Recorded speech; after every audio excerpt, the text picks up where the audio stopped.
L'éthique à Nicomaque d'Aristote, livre 9e, chapitre 7.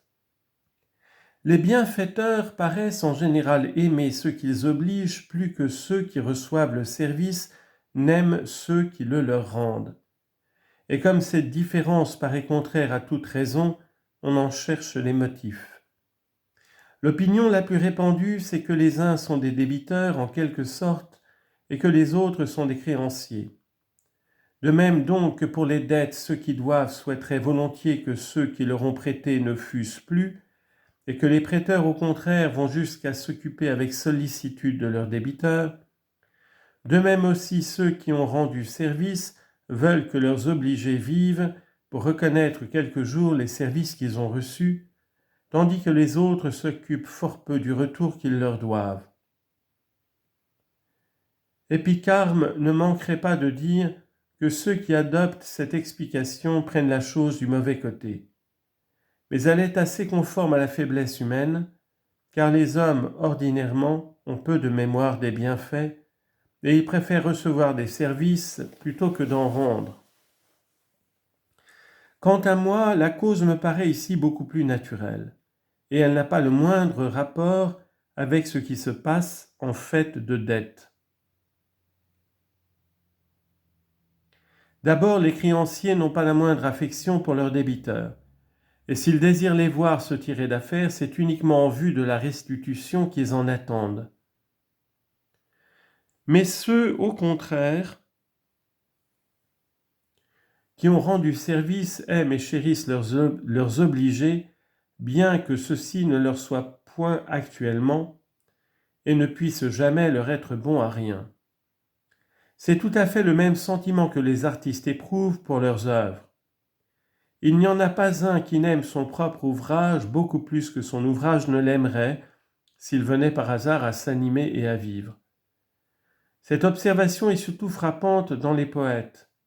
Ils aiment à la passion leurs propres ouvrages et ils les chérissent comme si c'étaient leurs enfants.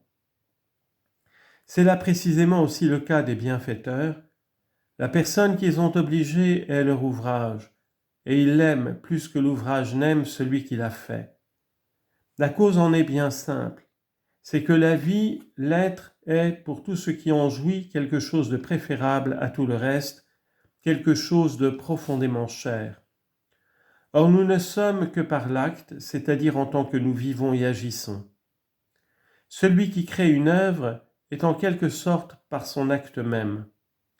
Il aime donc son ouvrage parce qu'il aime aussi l'être, et c'est un sentiment fort naturel, car ce qui n'est qu'en puissance, l'œuvre le révèle et le met en acte. Ajoutez en ce qui regarde l'action qu'il y a pour le bienfaiteur quelque chose de noble et de beau, de sorte qu'il en jouit dans l'objet de cette action. Mais en même temps, il n'y a rien de beau pour l'obligé dans ce qui lui rend service. Il n'y a tout au plus que de l'utile, ce qui est beaucoup moins agréable et moins digne d'être aimé. Dans le présent, c'est l'acte qui nous fait plaisir, c'est l'espérance pour l'avenir, c'est le souvenir pour le passé. Mais le plus vif plaisir sans contredit, c'est l'acte, l'actuel, qui bien entendu est digne également qu'on l'aime. Ainsi donc l'œuvre reste pour celui qui l'a fait, car le beau est durable, tandis que l'utile est bientôt passé pour celui qui a reçu le bienfait.